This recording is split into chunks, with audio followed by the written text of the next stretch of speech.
Le 10 mai 2023, ma blessure au genou a marqué un tournant inattendu dans ma carrière. Je vois cette épreuve comme une opportunité de grandir et devenir meilleur. Avec courage et détermination, je compte revenir plus fort que jamais. J'ai souhaité vous partager les coulisses de ma convalescence, étape après étape.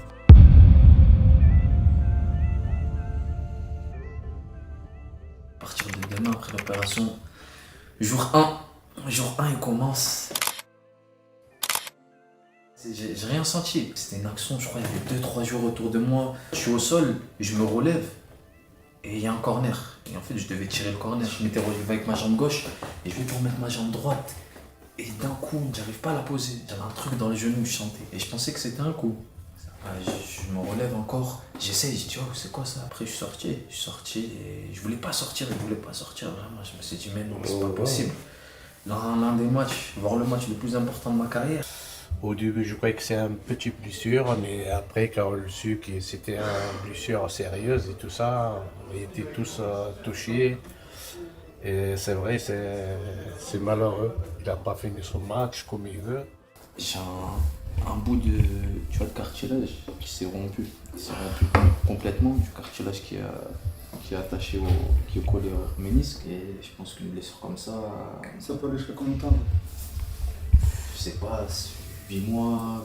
Mais après, tu vois, je suis pas un mois près à 2 mois près. Mais il va prendre un morceau d'os sain avec du cartilage sain et il va me mettre dans le trou. Et en fait, ça va rien me faire. Tu vois, il va me prendre, mais c'est un endroit où ça craint pas. Ça craint pas. Ça veut dire que c'est l'option la plus sûre, mais la plus longue.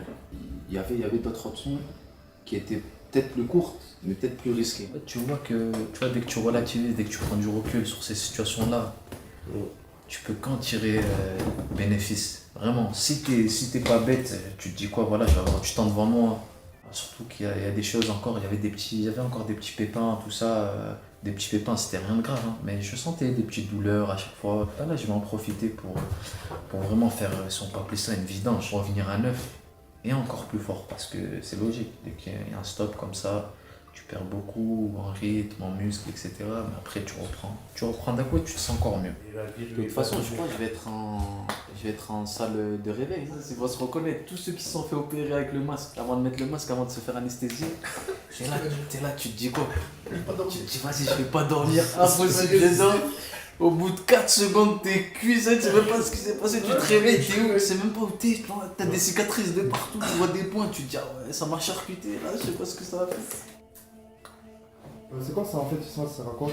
Et en fait, ça t'envoie de l'électricité pour contracter le muscle. Ouais. Parce que là, en fait, avant l'opération, le mieux, c'est que tous tes muscles soient détendus. Le problème, c'est quand t'as les béquilles et quand il t'arrive une grosse blessure comme ça, et en fait, ton cerveau, il va se protéger. C'est-à-dire tous tes muscles ils vont être durs, ils vont se durcir. Oh, vas-y, quoi? Vas-y, prends-moi. Bon, vas-y, allez. Vas-y, demain, Inch'Allah. Inch'Allah. Demain, Inch'Allah. Demain, Le programme, c'est de se reposer un petit peu Il arrive avant d'aller sur le billard, quoi. Et là, le greffe, Ouais. c'est trop bouché. Mais du coup, tout ça, là, je vais avoir une cicatrice. Une cicatrice, ouais. Tu vas avoir deux petites cicatrices sur le devant du genou ici, Ouais. qui sont les cicatrices où ils ont rentré la caméra. Et après, tu as cette grosse cicatrice là où ils ont bien ouvert. Prossime 3 settimane neanche lo appoggi, quindi non farai niente, se non un po' di lavoro col quadricipite, sai, un po' di isometrica. Le altre 3 settimane, sempre con le stampelle, gradualmente puoi iniziare a sfiorare il terreno, senza però mettere il carico totale. Le prime 3 settimane non lo appoggi, le altre 3 pochissimo, e piano piano poi vai a metterci il carico. Però sono proprio troppo importanti le prime 3. Voilà, les gars. Isma, Ciao Enzo, com'è? com'è? Tutto bene, tu? Bene, grazie Enzo. Allora? Com'è andata? Bene, Come è andato? veramente bene, tutti erano contenti, quindi no, anche io, ora non lo sento tantissimo, non ne sento quasi niente, magari c'è ancora un po' di anestesia, ma va bene, veramente bene. Tu dove sei? No, sono a Londra, a Gatwick, adesso sto andando a Berlino, dai, si lavora, dai, tranquillo, però mi volevo rassicurare, volevo sapere come stavi tu. No, perché bene, bene.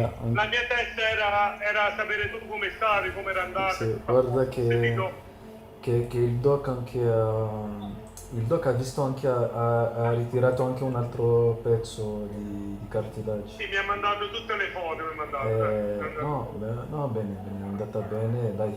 Ora giorno 1 e si ricomincia. È una nuova sfida per te, Ismael, perché No. è la prima volta che hai avuto di Sì. una nuova sfida. Nella vita Guarda bisogna che- sempre affrontare. Enzo, come dicevo ieri a mio amico, ma se tu guardi sarà ancora meglio sicuramente, perché sai, noi quando giochiamo ogni 3-4 giorni non abbiamo tempo per lavorare bene e tutto, e ora avrò tutto il tempo per tornare ancora meglio. Queste sono le sfide della vita. La vita purtroppo Certo, ma ci sono alti e bassi. e così. sai come siamo noi con le sfide, tu, me, è una cosa in più per rinforzarsi, è una cosa in più per rinforzarsi.